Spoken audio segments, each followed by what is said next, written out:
G'day guys, how are we going? Well, today I'm going to show you just how I go about washing the engine bay of my 4-drive. Let's get into it.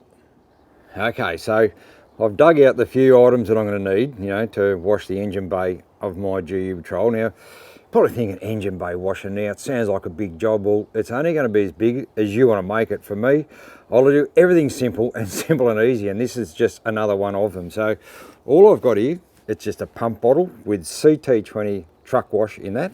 So I'm going to use for washing most of it all off. Little brush that I'm going to use alongside with the CT20. I'm going to brush all the soapy suds in there just to get it all washed off. I've got a rag. I've got a tin of tire shine. I've got a plastic bag, which I'll show you what I do with that in a minute. I've got a hose, and down here I've got an electric blower vat for blowing the leaves and things. And that is all I use, and that is going to get this engine bay sparkling and looking $1,000,000. Let's get started.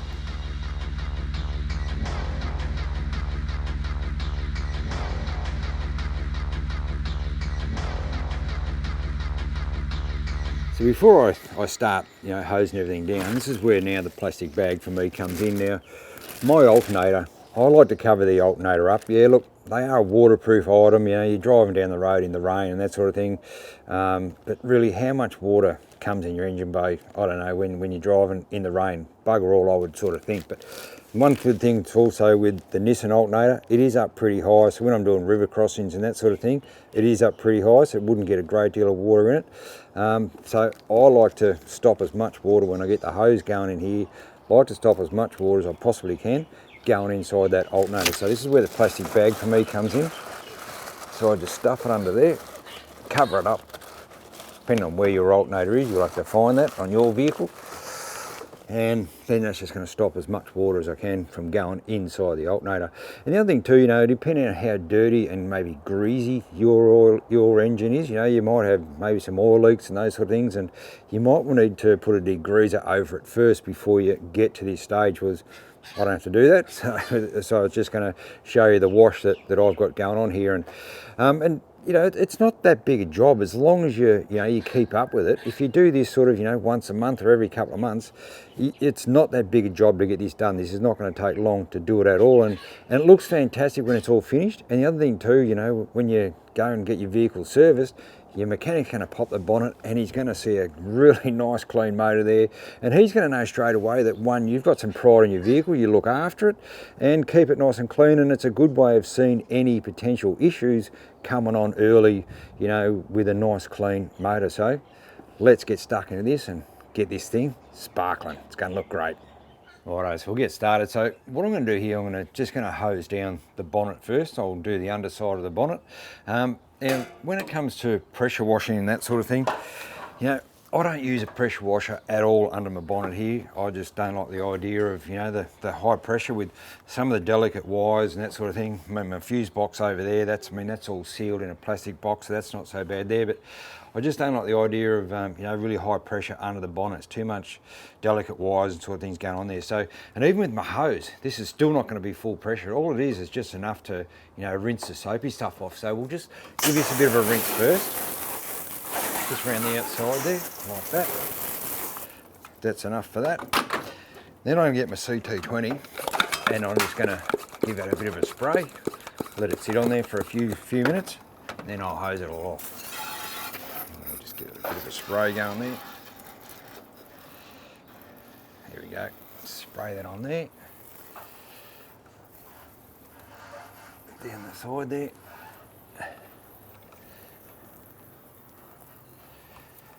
Like so.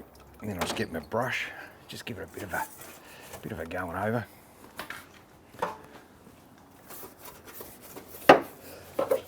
Fantastic.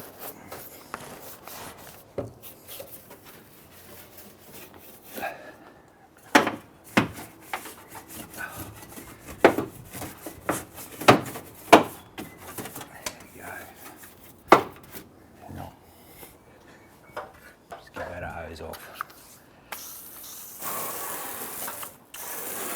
Again, start at the top, get all the top done first. Look at that.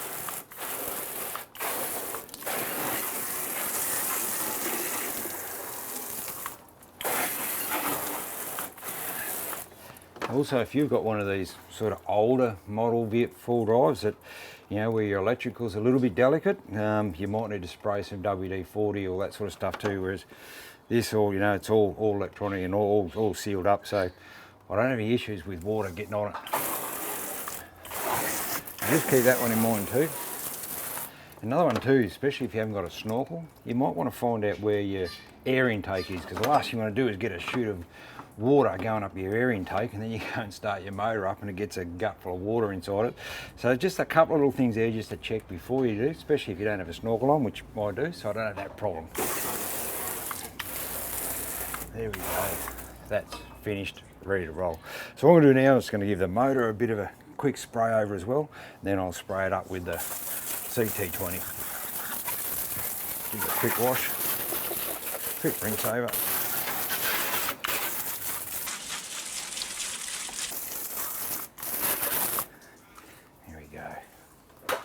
Righto, the old CT20 out again. Bit of a spray up. This is great stuff, I really like it. You know, I've showed the video there where I washed my car as well on the outside, and I really like to use this stuff. It gets right into all the dirt and grime, and let it sit for a few minutes on it. And it really gets it in. It really lifts off all that grime and dirt under there, it's great stuff.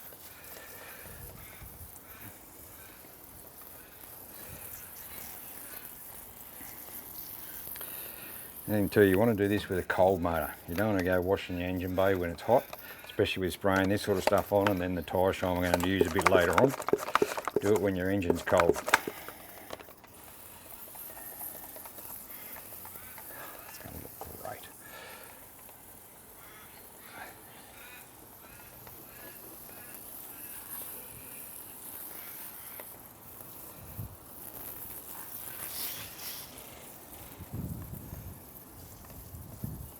Let's get the brush into it. The other thing with using a brush, particularly if you've got an intercooler under your bonnet, don't go running a brush over the top of the fins of your intercooler. You know, you might damage them. They're pretty delicate, the fins on your intercooler, so you don't want to go damaging those. So just keep a brush away from that. Just all these other areas, just get the brush in there.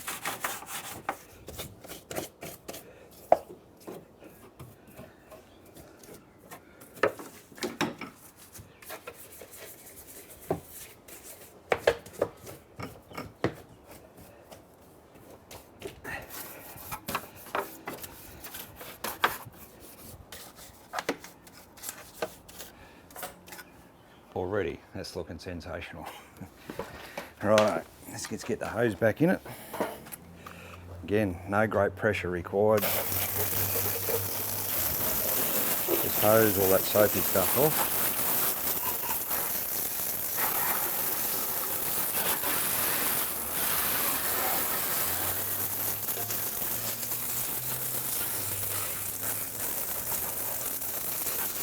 Doesn't take long.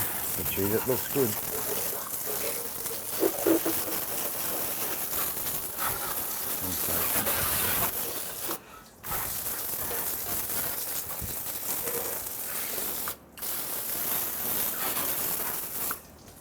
That looks great already.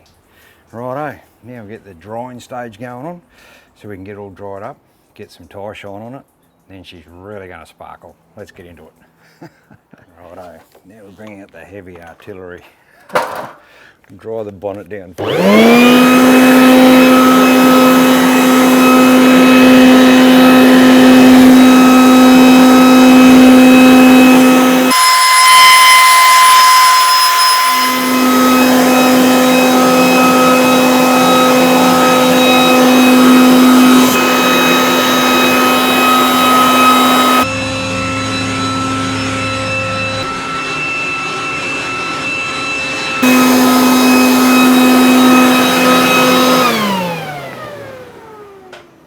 Sensational. Righto, so now just the final bit now.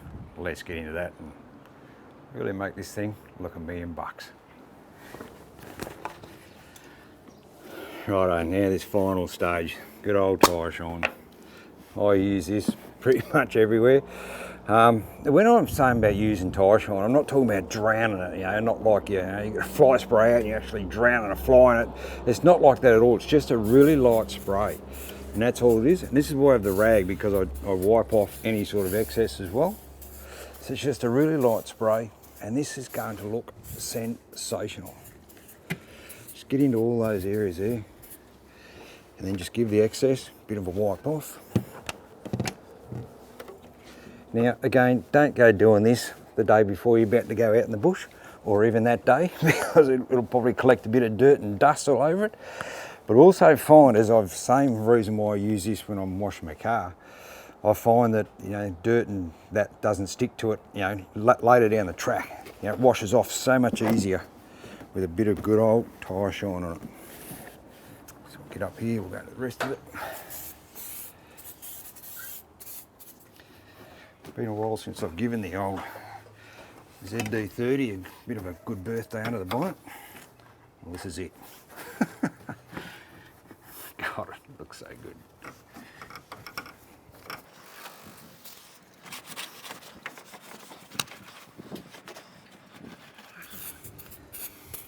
Look at that.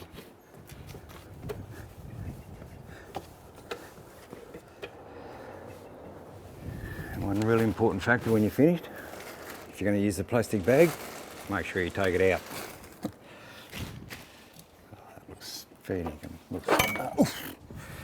Looks unreal.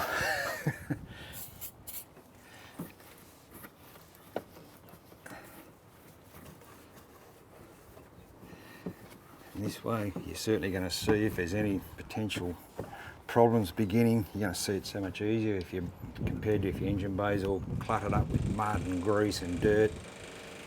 Oh, just so much nicer to work on when they're like this. You know, you could get underneath and crawl underneath and everything as well, but you know, just like doing the top here, it just looks great. Pop that bonnet, and how good is it?